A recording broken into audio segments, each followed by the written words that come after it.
Hello, everybody. Dr. Rick Wallace here. Hope that everybody has had an unbelievable week. I do. I really do.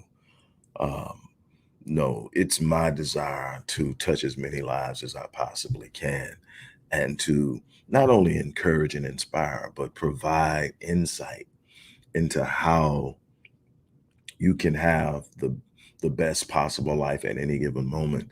And it's a combination of being transparent, being honest and upfront, not sugarcoating anything, but also providing you with an understanding of just how much power you do possess, no matter where you are, no matter where you start. And so I want to close out the work week. For those of you who have 5 day work week, I'll be working hard tomorrow as I have all week. And Sunday is on the docket as well. But hey, we're doing some things. And in order to do some things, you got to put some work in. I get the rest when it's necessary, and I'm balancing it, but I'm going hard in the paint because I plan on finishing the year strong. And I plan, and I encourage you to do the same thing. Don't do what most people do. Get to the new year, enter the new year with New Year's resolutions that start off with a bang and end up fading around the end of February and the beginning of March and totally out of the conversation by April. That's not what you want. What you want to do is you want to go into a transition period, wherever that is in your life. And it's not just in New Year's, there are transition periods throughout the year, there are transition periods throughout your life. You want to go into transitions already with momentum. You want to already be on your way to something, not starting something after the transition, because it's important to enter something the way you want it to go. If you don't enter it the way you want to go, you bring in whatever it is you're trying to leave behind. If it's inactivity, if it's being lackadaisical, unfocused, unpurposed, whatever it is, you don't want to take that in and then all of a sudden think you're going to flip a switch and start over. You want to move into it with momentum. So I encourage you, whatever's going on, use these last 6+ weeks of this year to totally turn things around for your life and go off into 2022 with a bang, with a purpose, with a focus, with momentum. That's the challenge. Also, for those of you who have signed up for tomorrow's noon class, noon Central Standard Time, noon class on the pursuit of purpose, the how to identify your purpose, how to assume your purpose, the steps and processes of discovery. If you signed up for that, you're going to receive an email at the end of today that's going to be how you log into that particular session. For those of you who won't be able to attend, but you've purchased, you'll get a chance to review the entire course at your leisure and schedule a Q&A with me because you won't get to participate in the Q&A. But I encourage everybody that can make it to actually be there, because you're going to hear other people's story. You're going to hear other people talk about where they are in their lives. You're going to hear other people give you some insight on where they are, and they may ask some questions you haven't thought about. And it's a great time to also experience the energy, because there's going to be an energy of anticipation, an energy of hope, an energy of what's possible in the environment. Even though it's going to be digital, I'm telling you that the energy will be that powerful. I do this, and there's a reason why I'm successful at what I do. So I invite you, if you have not registered yet, the link is in the description box. Go down there and register, because this is what I'm telling you. I set this class up for everybody who wants to be at the. All you got to do is register. The course is 2 hours, and it's $19.99. If you follow me, you know that a single session with me is $350. For the people who imagine what the people who work with me on a weekly basis for a whole year pay me. And normally I don't do anything close to $19, but this is something that I actually started out with Facebook and Facebook Live events, and it has a cap on it. And I say, you know what, I'm actually going to do it with Facebook. But then I started to branch out, and people started coming outside of Facebook saying they want to do it. So I made it available to everybody, whether you're on Facebook or not. And $19.99, for $19.99, you're going to get 2 hours of my time, and we're going to talk specifically about things you're going through. So it's not just going to be me having what I normally do, these monologues like you're seeing now. It's going to be a situation where you're going to be able to ask questions. Uh, and not just in the chat, but you're going to actually be able to chime in and ask a question audibly and turn your mic on, let you talk, let you ask questions. That's going to be a part of it. And all of this for $19.99. If you haven't registered yet, register. If you can't invest that much in discovery. Now, this is specifically for people who have contacted me and asked me, how do I know what my purpose is? How do I discover my purpose? And even if I know what my purpose is, where do I get started? You know, it's so much going on. And that is a step-by-step process. Your purpose is now. The problem with a lot of people in purpose is early in life, somebody crushed it. Somebody pushed it to the side. Somebody told you to focus on something else. Somebody told you to get your head out the cloud. Somebody told you to stop daydreaming. Somebody told you you need to focus on something more realistic. A bunch of things happen in our early days that shape our lives and take us away sometimes from the very gift that was implanted in us for us to execute our purpose and assignment here on earth. There's this thing going around now because of this Netflix show where everybody's talking about whether you understood or did not understand the assignment. Well, walking in your purpose is the process of executing what you understand about your assignment. Everyone has an assignment here. Everyone is here for a purpose. You're not just here to exist. You're not just here to survive. You're not just here to move through life and experience nothing but hardship, heartache, poverty, and lack and suffering. You are here to make this world different. You are here to be a testimony and a representation of what's possible when you believe in yourself, when you believe in your destiny, when you have got trust and belief in God, and that you move forward in your life. I'm trying to get you to understand that there's something supernaturally gifted inside of you, but most people never tap into it because most people start to follow the maze of doing what everybody else does, and they never ever truly tap into who they are. We're going to talk about purpose tomorrow. So if you have not registered, go click that link and register. And I guarantee you, you're going to get everything you bargained for and a whole lot more. With that being said, let's get started on today's topic, turning your pain into victory. Man, here's what I can tell you. And you've heard me say this countless times. Pain is inevitable. Not going to circumvent pain, not going to get around pain. You're not going to be able to move through this life and not experience pain. Pain is inevitable. But check this out. Suffering is a choice. What do you mean? Pain you're going to experience. Whether you suffer or not is a choice.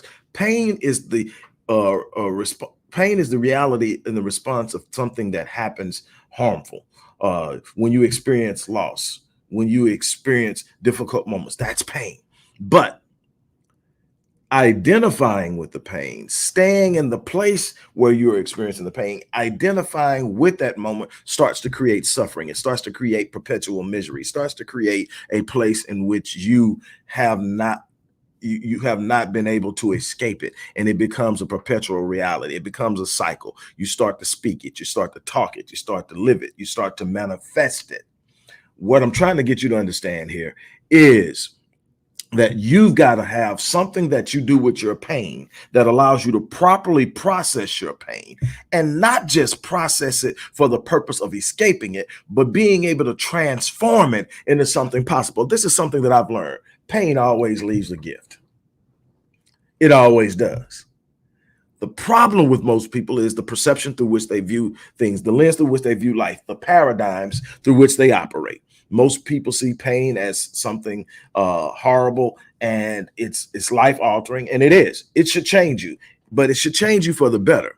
But you've got to have a perspective. Whether you exit the storms and challenges and pains of life, bitter or better, is totally up to you. But you've got to learn how to engage pain so that pain becomes a catalyst for positive change and the development of power. Behind every moment of adversity, there's a blessing in this life.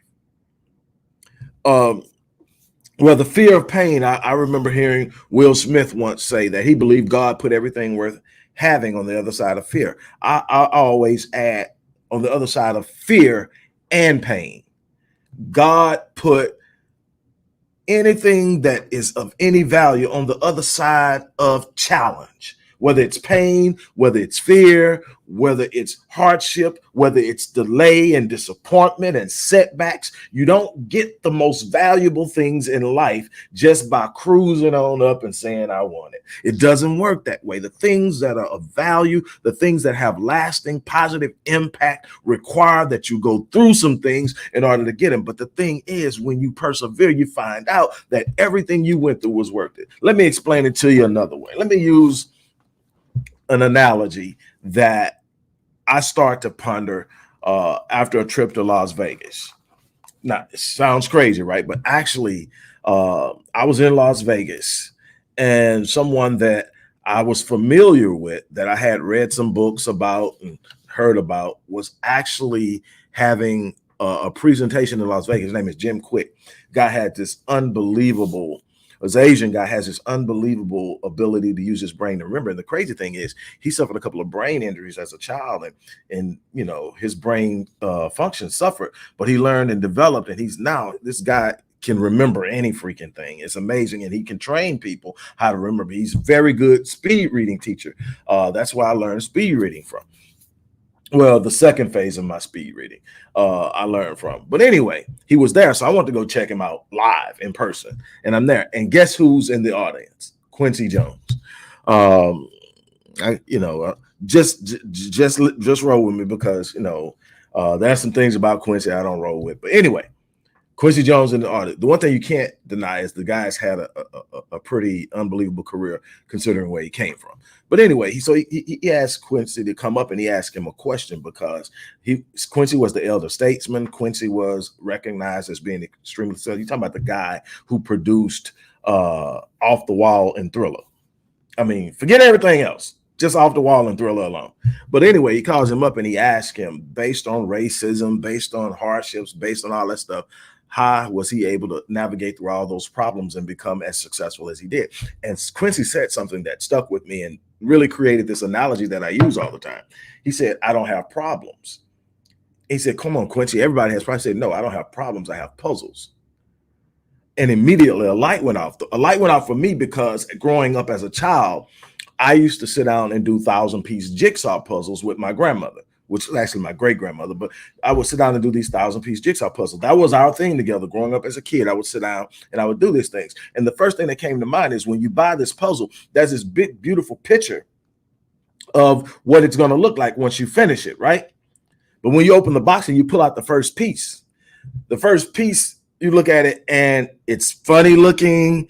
It doesn't have a whole lot of things. But if you have a view of the big picture, if you've looked at the box first and you have a view of the big picture, you understand that while this piece doesn't look like it fits in here, why it's awkward, why it doesn't feel right, if I understand it and if I work long enough, I'm going to find out that that piece of the puzzle has a perfect space in which it fits into perfectly to build the whole picture. The problem is, most people don't have a view of the entire picture. They are facing life just in the moment. And when you look at the moment, that piece of pain doesn't make sense to you. It doesn't make sense. It doesn't fit. You suck. Matter of fact, you're asking what in the world and why all the time, because you're not looking at the bigger picture. But when you look at the bigger picture in life, that piece that's awkward, that's painful, that doesn't seem right. But when you look at the bigger picture, say, wait a minute, it fits over in this spot, because I can look at this and I can look at that and I can tell it's over here. See, when we would pull these pieces out, we would take the colors and we would put them in little spaces where all the colors would match up, because this is going to be the top of the picture. This is going to be that, because we're looking at the bigger picture, and we know, okay, this color goes over in this area. And so we would have it spaced out based out basically where it's going to go. Then we would just work corners. And then we would fill in the spaces, and ultimately we would get it done. And that's life. Life is about taking the puzzle of the moment and understanding that in and of itself, it doesn't fit. In and of itself, it probably doesn't feel good. But when I look at the bigger picture of my life and I see just how unbelievably powerful my life can be, that puzzle makes sense. That one piece makes sense, because in the right time, in the right moment, it has a perfect space in which it fits. That's so important. And then I said, okay, but you got to learn how to process your pain. You got to learn how to process it. You got to learn. I told you this before. It's real big to me. When I'm working with my clients and we're dealing with trauma, what do we, number one is we got to integrate the traumatic memory, but we also got to learn how to process pain. You got to learn how to take a moment that you are looking at and make it make sense. One of the processes that I do to help people heal is stop internalizing the pain. Stop allowing pain to take up residence within you. You are not a resting place for pain. So what do? You take the pain and you use the pain to create something positive out of something negative. You literally take the energy of the pain, transform the energy from negative to positive, and use it for something. I'll give you a prime example of it. In 1980, a lady by the name of Kristen Lightner got a phone call telling her that her, I think, 12 or 13-year-old daughter had just been killed in a car accident, and that the driver that killed her was a drunk driver. She goes to the trial, and I think the drunk driver he was a repeat offender, and he got a slap on the wrist. She lost her daughter, but what did she do? She decided it wasn't going that she wasn't going to sit there and be alibi. She founded an organization called MAD, Mothers Against Drunk Drivers. And since then, there has been countless legislation in countless states and on the federal level that govern how people who drive drunk will be dealt with. The penalties for drunk driving became more intense and more severe. Just different things that allow her to sit up and say, I'm not going to be a victim. I'm going to be somebody that is going to take this pain and turn it into something possible. I'm never going to be able to give my baby her life back. But what I can do is I can help other mothers not have to go through what I went through. And I can also create a space where my energy is not negative and focused on my loss, but positive and focused on my power. And now I'm taking this thing. So when I'm doing something, what are you going to do with your pain is the question. I said again, whether you exit the storm bitter or better is up to you. How are you processing your pain? What are you doing with your pain? How have you made up in your mind? I tell you again, pain always leaves a gift. The problem is most of us want to focus on who did it. Most of us want to focus on how much it hurt. Most of us want to focus on woe is me. I'm not telling you that there aren't things that's going to knock you flat. I'm not telling you there are things that's going to cause you grief. I'm not telling you're going to experience it, but what are you going to do with it? How will your response to the experience represent power in your life, even in the sense of loss?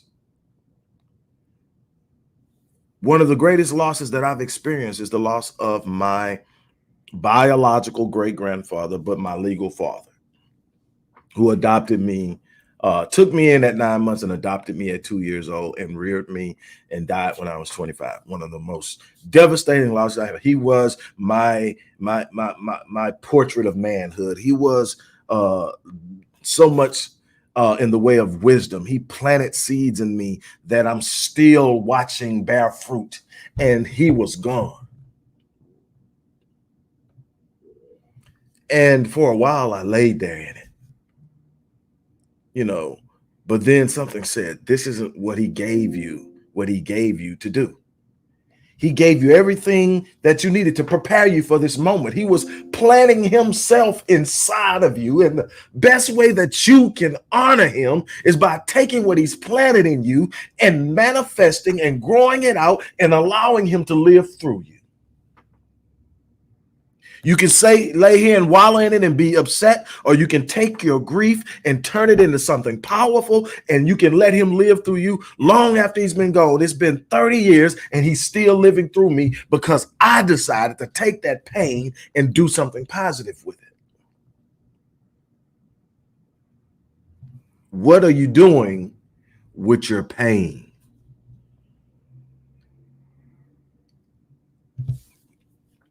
That's going to be the question. What are you doing with your pain?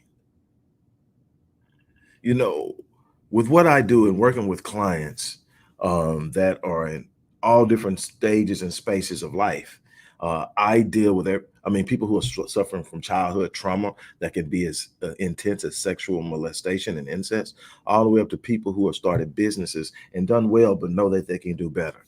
And it's all along the line. But what I can tell you is, at some point, you got to stop and look at where you're at and determine this is not the end. This isn't the final this isn't the final destination of my life. I have not ceased breathing. I'm still in the fight. There's something better for me. There's something better in me. And it's my responsibility to bring it forth. And pain has a way of doing that when you know how to process it. I'm gonna leave that there with you. Look, I tell you all the time, I live my life every freaking day on full. Because I don't know the day that I'm leaving this place. I would like to think it's at least 30, 35, 40 years from now. I would like to think that I'm still full of life and everything is great when it happens, but I don't know when. And so what I don't want is to die. And I've got live potential inside of me. So I wake up every morning, normally for me around 4:15. And I look up and I say, this is going to be an awesome day. This is going to be a great day. Not because I'm going to circumvent the trials of life, not because I'm going to find a way to get around all the pain, difficulty, challenges, but because I'm going to take it and turn it into something powerful. I'm going to meet my challenges head on. You know what? I'm built for this. And so I wake up, I'm going out and I'm giving the world something. Every video I do is going to touch somebody. Everything I write will touch somebody. It doesn't have to be a whole bunch of people. It ain't but one person watching this has to be moved by it. And I was able to fill my space, something my grandfather taught me that I took and I put into motion and allowed him to live through. He taught me, son, always fill your space. I'm like, Daddy, what do you mean? He said, don't walk in a room and leave the people in the room the way you found them. Don't engage someone and leave them the way you found them. You have a gift to touch people. You have a gift to bring healing to people. You have a gift to inspire people. Don't walk in the room, son, and leave the people in the room the way you found them. And whatever you do, don't take more out of the room than you brought in and left. Fill that space, son. I've been filling my space ever since. What are you going to do with your pain? What are you going to do with your challenge? What are you going to do with your adversity? What are you going to do with the difficulty in your life? What are you going to do that's going to determine that you're going to leave this place in a better situation and condition than you found it, despite all the things that are going on negative around you, that there's something inside of you that's capable of making a difference in the lives of the people that you encounter? What are you going to do with your pain? On that note, I'm going to get ready to get out of here. Like I said, you don't want to miss tomorrow's noon session on the pursuit of purpose. Like I tell you, when you discover purpose, it will explain your pain. When you discover purpose, it will ignite a passion in you that's inexplicable. When you discover your purpose, things will start to make sense. When you discover your purpose, you get that first big view of the whole picture. And now the puzzle starts to make sense. Be there. Register now. I'm out of here. You guys have an unbelievable day.